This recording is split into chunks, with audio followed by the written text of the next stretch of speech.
Hello, welcome to my YouTube channel. My name is Grace Brown. I'm a mathematics and science student of Fosu College of Education, level 100.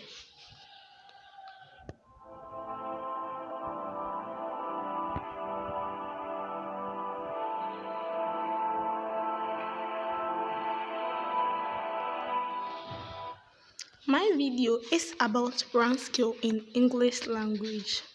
By the end of the lesson, we should be able to know what a rank scale is, element of rank scale. They are sentence, clause, phrase, word, and a morpheme, and these are the course learning outcome. Explain what the rank scale is and identify the various ranks. Arrange the grammatical units in hierarchical order, situating these in context.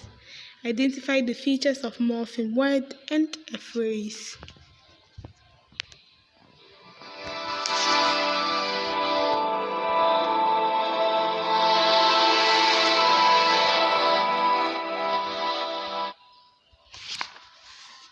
If you may ask, what is a rank scale?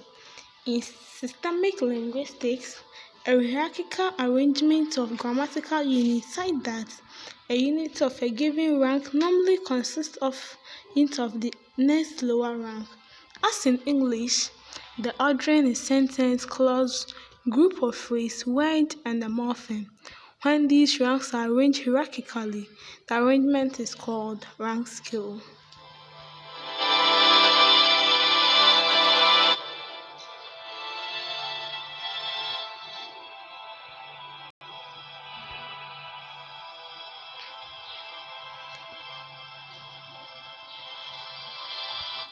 Now, let's define what a rank scale is. Rank scale is therefore the grammatical arrangement of units according to size. That is, it is arranged from the biggest and highest unit to the smallest and lowest units. The biggest or highest grammatical unit is the sentence, whereas the morpheme is the lowest or smallest grammatical unit.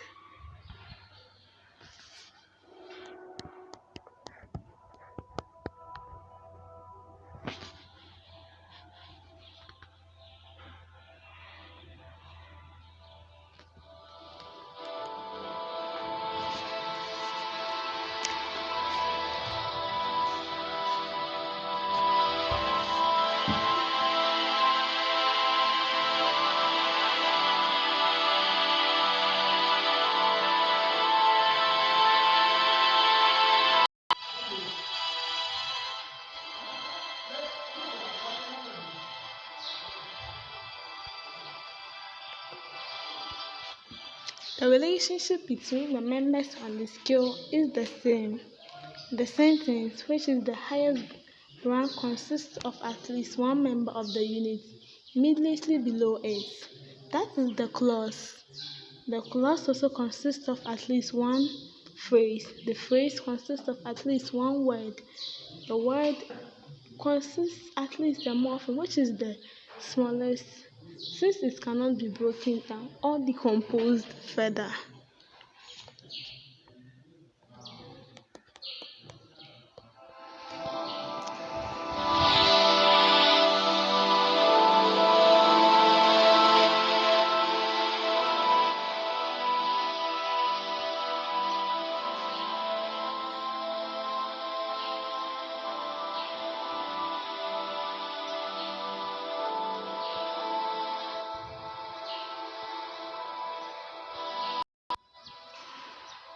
Viewed from the top down, the arrows point downward. The relationship between the units is referred to as consists of relationship. But from the bottom up, the relationship is constituent of relationship because the lower unit is a constituent of the higher unit. The arrows move upward.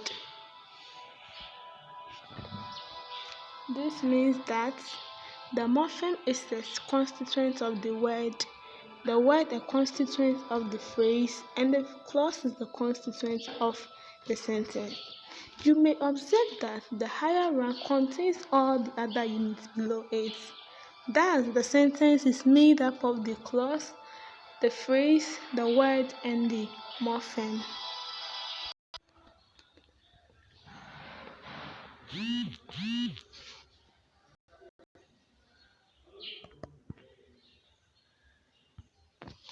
Now that we know that a morpheme is the smallest grammatical unit, let's explain what a morpheme is. A morpheme is the smallest meaningful unit in language. A morpheme is not identical to a word. The main difference between them is that a morpheme sometimes does not stand alone, but a word, by definition, always stands alone. A word may be a morpheme, but a morpheme may not be a word.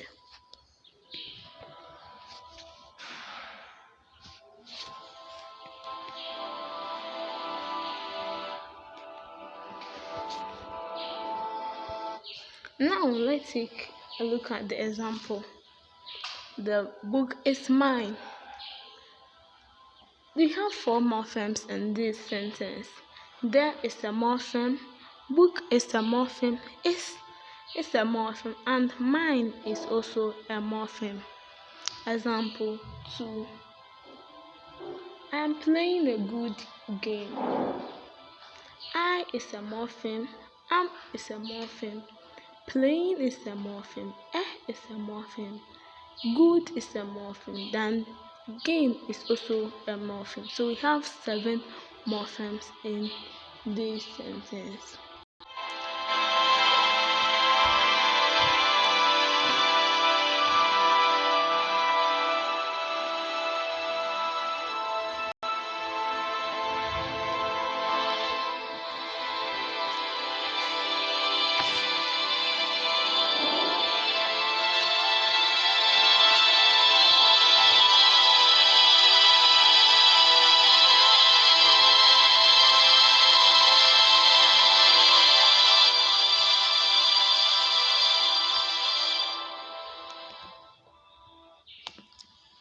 Now let's look at the classifications of morphemes. A morpheme is the smallest grammatical unit which has function and creates meaning. There are types of morphemes. These include prefix, suffix, full, empty, free, bound, inflectional, and derivational morphemes. Morphemes can be classified into 2 types in terms of their capacity of occurring alone. These are free morphemes and bound morphemes.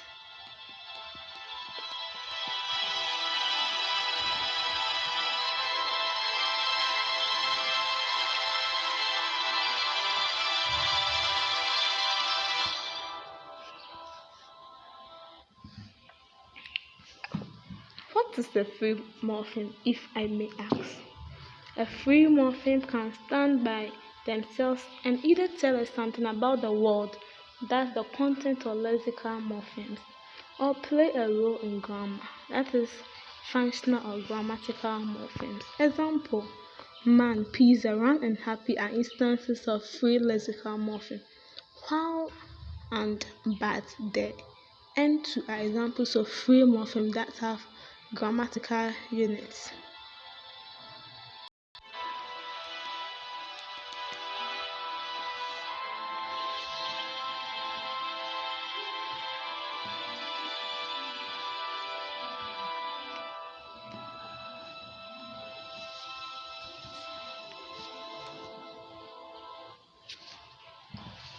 Now, let us know what a bound morpheme is. Some morphemes need to be attached to a free morpheme in order to make meaning. Bound morphemes are morphemes that cannot stand on their own and make meaning, but are usually attached to free morphemes. The morpheme er used to describe someone who performs a certain activity cannot stand on its own but needs to be attached to a free morpheme, a verb in this case. For example, dance. So when you attach the er to it, it becomes dancer. Teach, er to it becomes teacher. Bake, when you attach the er to it, it becomes baker. Tease, when you add er, it will become teaser.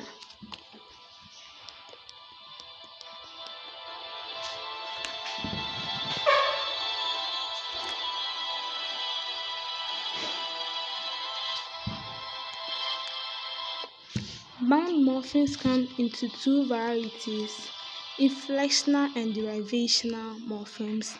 The core difference between the two is that while the addition of inflectional morpheme merely changes the word forms, the addition of derivational morphemes creates new words. Now let's look at what inflectional morpheme is. An inflectional morpheme is attached to words to make the sentence or utterances conform to the rules of grammar. It involves the process which produces forms of the same words. For example, cat, match, and sing in the sentence below will have their respective form when inflectional morphemes are attached to them.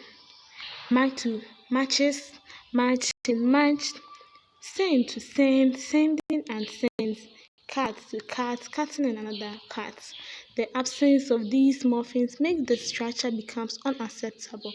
For example, I matched the items yesterday. He sends his family much money.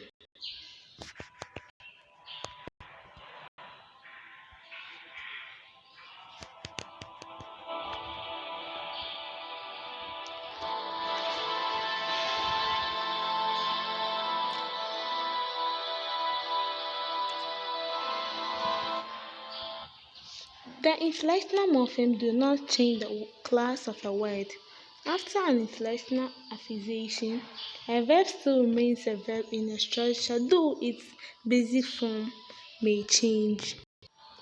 Depending on the tense and the person, first, second, or third person, singular or plural, or number. For example, the lady student works hard. The men are reading in the classroom every day. The underlined verbs are works and reading. The verbs underlined have their form changed and yet remain verbs. In English, inflectional morphemes are easy to recognize because they are always suffixes. They are at the end of the words and there are only a few of them. There might be a change in meaning or sense, but not grammatical category. The inflectional morpheme er and est are used for comparative and superlative adjectives. Usually, it is at the end of the adjective that are inflected. The comparative easily takes er with the roots losing y and the superlative taking iest.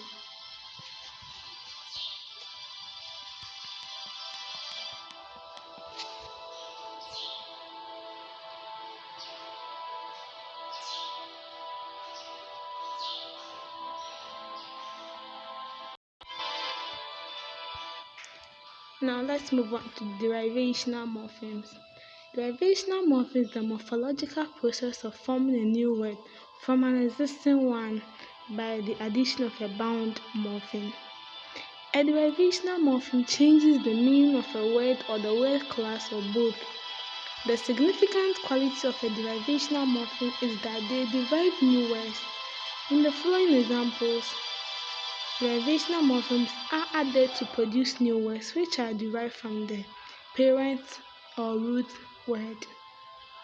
Expense to expensive, body to embody, examine to examination.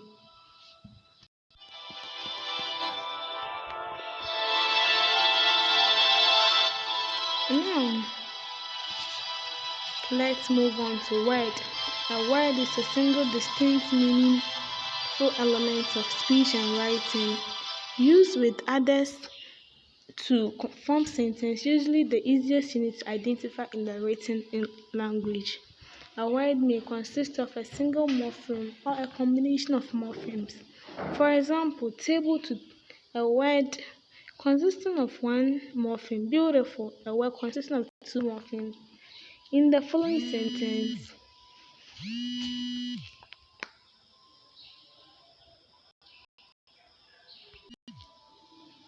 following sentence, there are 8 and 5 words, but there are more morphemes. Michael has added 3 oranges to the fruit. Michael is a word, has is a word, added is a word, 3 is a word, oranges is a word, 2 is a word. There is a word, and fruit is also a word. Example 2. Seth goes to Kumasi regularly.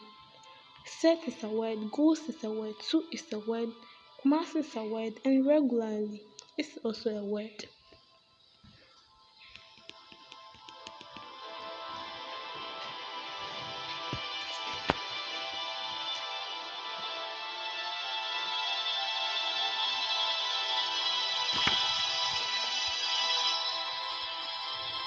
Types of words formation. According to Crystal 1997, there are four normal processes of word formation in English. These are prefixation, suffixation, conversion, and compounding. Now, prefixation is when an affix is placed before the base of the word. Suffixation, an affix is placed after the base of the word. Conversion, the class of the word changes without any change of form. Compounding, when two base forms are put together to become one word. Apart from these processes of word formation in English, there are other less usual ways of making new words. They include acronyms, blends, clipping, reduplication, etc. Acronym is when words formed by putting together the initial letters of the words which make up the name. Example, UNESCO. Blends, two words merge into each other to form one word. It refers to the joining of beginning of one word and the end of another word to make a new word with a new meaning. Branch, example, branch from breakfast and lunch. Reduplication, a type of compound in which both elements are the same or slightly different. Example, wishy-washy. Clipping, an informal shortening of a word, often to a single syllable. Words shortened by common use include television, that to make telly, mathematics to maths.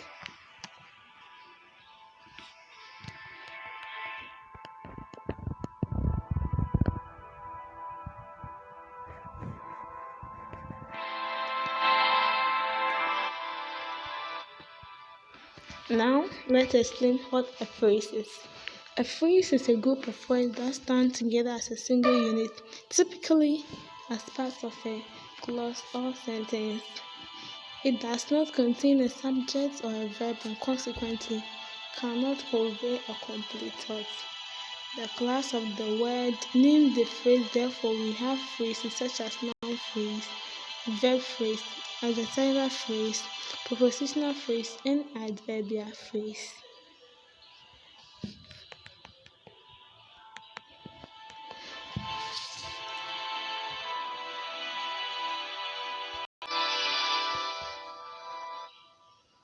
Types of phrases. Noun phrase. A noun phrase is a phrase that acts as a noun in the clause or sentence. It contains a noun and other associated words, usually determinants which modifies the noun. The noun phrase consists of a noun as the head word and other related words. That is the determinant and the modifiers.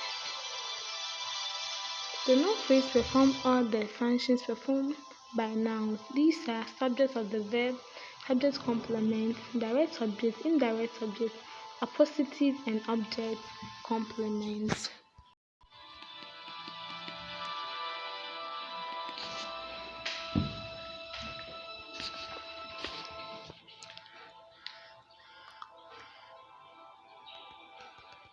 Now let's move on to adjectival phrase.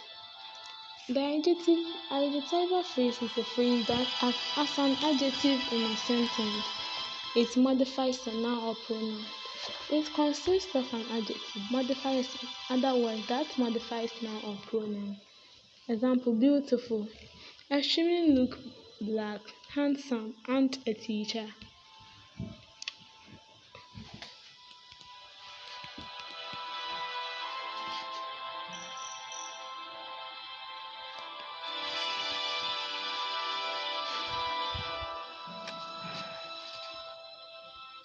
Adverbial phrase. An adverbial phrase contains an adverb and other words like the noun, preposition, and modifier.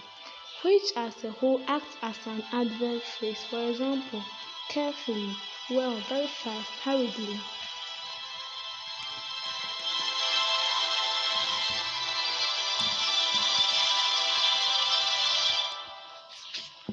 Verb phrase. The verb phrase has the verb as the head word. They can be one word or group of words where some of them may have auxiliary function. For example, dance is have done. Sleeping may have been seen.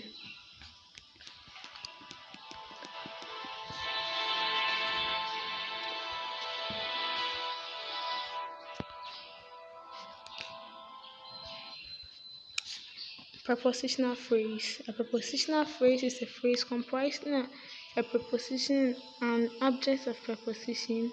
It may contain modifiers. Example, near the brick wall, in the flower garden, by this letter.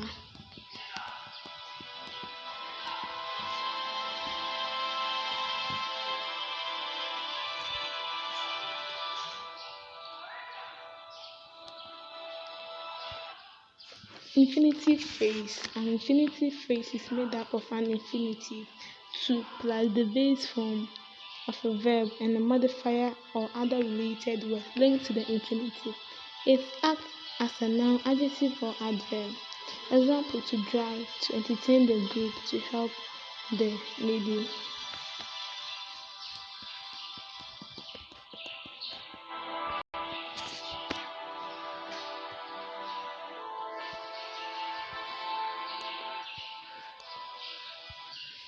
Now, let's move on to the clause.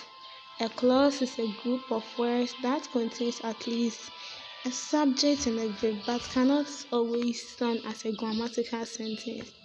These are types of clauses in English which include dependent and independent clauses.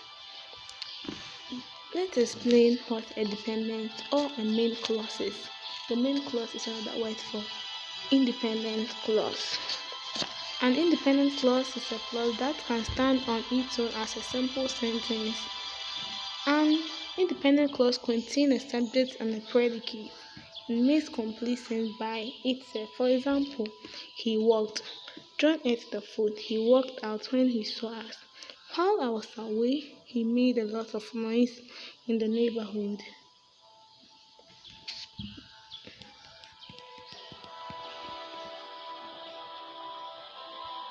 Now let's move on to dependent or subordinate clause. A dependent clause is a group of words with a subject and a verb. It does not express a complete thought, so it is not a sentence and cannot stand alone. A dependent clause can either modify an adjacent clause or serve as a component of an independent clause.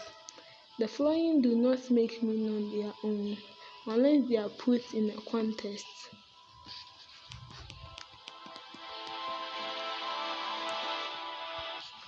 Example, while I was away when he saw us. Types of dependent clause. 1. Noun clause. A noun is a dependent clause that acts as a noun. Noun clause begins with words such as how, that, what, wherever, when, where, whether, which, whichever, and etc. Noun clauses perform the function of nouns in a sentence. It can act as a subject, direct object, or indirect object. 2. Relative or adjective clause. A relative or adjective clause are dependent clause that modifies a noun or pronouns. They include a subject and a verb or verb phrase and are introduced by words known as relative pronouns. That, who, whom, whose. This is the house. Example, this is the house which I want to buy. Then the line word is which I want to buy. 3. Let's move on to adverbial clause. An adverbial clause is a dependent clause that functions as an adverb. That is, the entire clause modifies a verb, an adjective, or another adverb. In general, adverb clauses add information that elaborates on when, where, why, how much, or under what condition the action in the sentence takes place.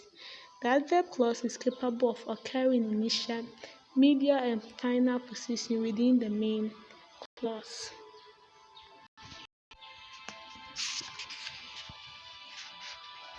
The highest grammatical unit is the sentence. So, according to traditional grammars, they define sentence in such as a sentence as a group of words that are put together to express a complete and single thought. Modern studies avoid this emphasis because of the difficulties involved in saying what thoughts are. Some traditional grammarians give a logical definition to a sentence as a group of words that has subject and a predicate. The subject is the topic and the predicate is what is being said about the topic. Another definition is a set of words that is complete in itself, typically containing a subject and a predicate, conveying a statement, question, exclamation, or command, and consisting of main clauses, sometimes one or more subordinate clauses.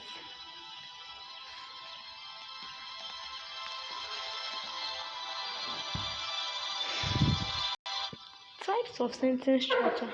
There are 4 types of sentence structure. That is simple, compound, complex, and compound complex sentence.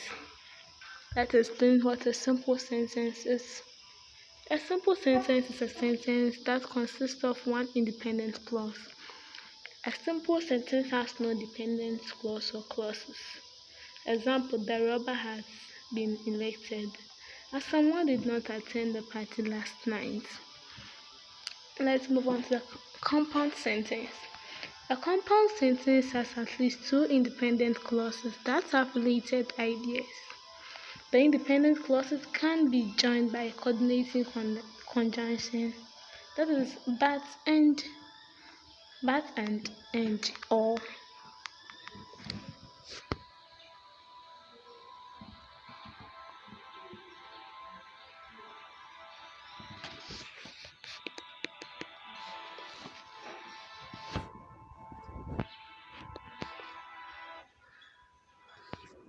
Let's move on to a complex sentence. A complex sentence is a sentence that contains one independent and at least one dependent clause, sometimes a subordinate clause. Example, I bought the book which he recommended.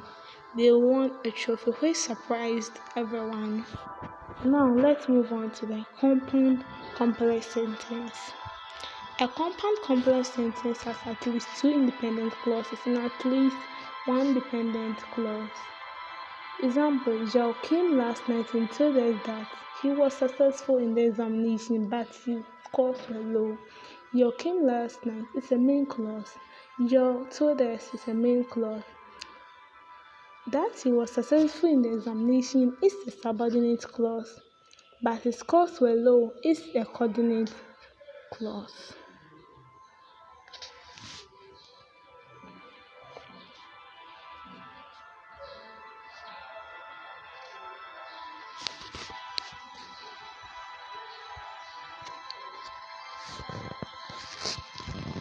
We will end the lesson here. Thanks for your time. We will continue next time.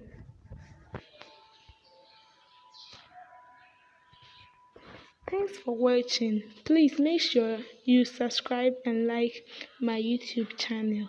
See you next time. It's a bye.